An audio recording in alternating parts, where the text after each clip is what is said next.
Këmbanës ne kemi rënë tash 3 vjet. Kjo është thjesht zhurma që po dëgjojmë, madje ekoja e zhurmës. Pasi këtë situatë kemi paralajmëruar 3 vjet më parë. Kështu e komenton Alban Zusi nga shoqata eksportuese rënien me gati 22.7 miliard lekë të eksporteve shqiptare drejt tregjeve të huaja sipas të dhënave zyrtare.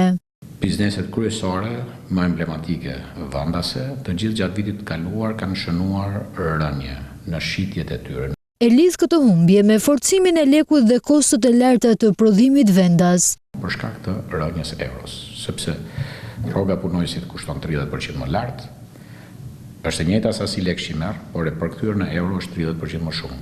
Të gjitha taksat, të gjitha detyrimet e tjera, të gjitha pagesat e tjera kushtojnë të njëjtën sasi lekësh, por në vlerë euro kushtojnë më shumë. Por afrimi me standardet e Bashkimit Evropian të bizneseve shqiptare gjithashtu shton një presion të ri. Do të thellohet edhe për shkak të një faktori të ri i cili ende nuk është marrë në konsiderat, që është kostoja që bizneset prodhuese vendase do duhet të përballojnë në kuadër të parafrimit të legjislacionit me Bashkimin Evropian, por pa u hapur ende tregjet e Bashkimit Evropian. Zusi paralajmëron se nëse nuk merren masa urgjente, rënja e eksporteve do të vijojë pa ndalim.